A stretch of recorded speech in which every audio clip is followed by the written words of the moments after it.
berkesan di hati. Ya. Nah, pemirsa, seperti biasa saya bersama dengan Mice di segmen Celtum. Apa itu Mice? Celtum? Celetukan 1 menit ala Mice. Iya. Dan kali ini seperti biasa Mice akan membuat sketsa-sketsa yang kali ini berhubungan dengan apa nih, Cah?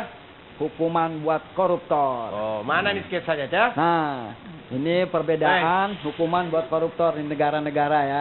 Arab Saudi, Potong tangan, Cina, potong kepala, Indonesia. potong masa tahanan. Iya.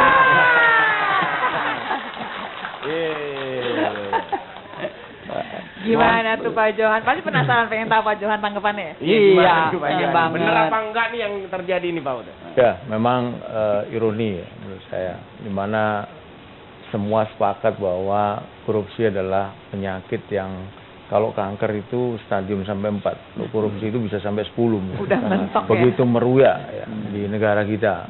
Tapi apa yang terjadi, saya kira apa yang disampaikan oleh Mice ini benar ya. Orang dituntut 10 tahun oleh KPK, kemudian divonis oleh hakim 5 tahun, jadi separuhnya. Kemudian masuk penjara, bukannya malah diperberat ya, tapi dipotong masa tahanannya, diberikan remisi sampai dia tinggal 2 tahun, 3 tahun. Sementara tabungannya masih puluhan miliar. Coba Anda compare dengan, ini mencederai perasaan di masyarakat ya, Ustadz ya. Maling ayam itu, ayam paling mahal 100.000 lah ya. 1, 2 ayam itu sudah dipukulin dulu oleh masyarakat. Kemudian masuk penjara dikasih makannya begitu, berumpel-umpelan. Sementara yang koruptor yang begitu banyak yang dia curi, dia rampok dari negara, justru coba perhatikan tuh kalau di TV kan, kayak enggak bersalah, senang-senang aja. Apa tertawa, senyum. Ada yang pakai begini, ada yang pakai begini. Saya malah pengen tahu ya. Ada yang begini. Jadi Pak Johan kalau ngelihat mereka keluar nih Pak, udah pakai jaket oranye gitu ya. Terus gimana Bapak ngeliat dia gaya-gaya gini-gini gitu gimana Pak? Ya artinya gini, KPK di dalam periode yang ketiga ini di bawah kepemimpinan Pak Abraham Samad kemarin menerapkan upaya pemberantasan korupsi itu punya dampak yang disebut dengan deterrent effect, ya.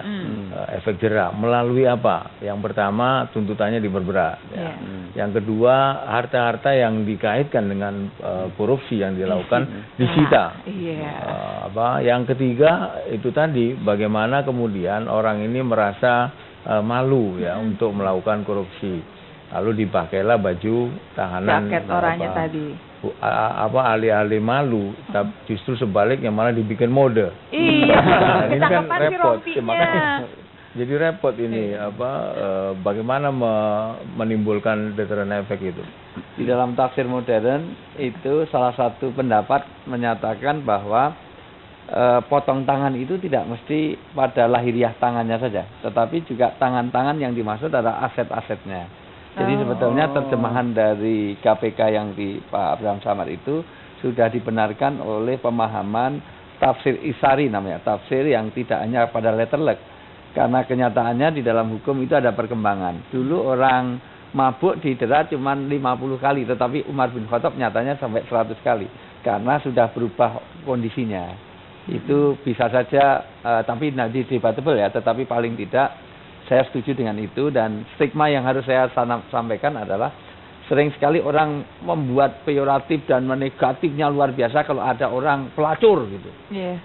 Padahal sebetulnya pelacur itu, saya tidak membenarkan pelacur, tetapi pelacur itu dosanya hanya untuk dirinya.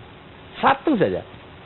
Tetapi koruptor itu dia harus menanggung dosa karena yang dirugikan banyak orang. Ini bukan berarti kalau gitu nggak usah jadi koruptor, jadi pelacur saja, bukan.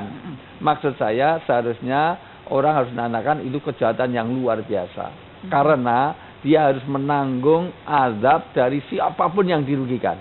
Begitu dalam surat Al-Ahzab ayat 33 dikatakan bahwa orang yang membuat satu penderitaan pada orang banyak, maka semua penderitaan itu akan dilipat gandakan nanti di hari kiamat siksanya. Demikian juga orang yang membawa kebahagiaan, kebahagiaan itu ada multi level marketingnya. Makanya kalau saya menyampaikan satu kebaikan itu beranak pinak, nanti semua yang dapat kebaikan pahalanya untuk saya semuanya. Tapi kalau ada orang berbuat jahat, kejahatannya itu untuk semuanya, maka kejahatannya ngalir juga ke sana. Tapi kalau Akbar ya, berbuat enggak lewat. iya, lewat tapi ngalirnya ke sana. Gitu kan.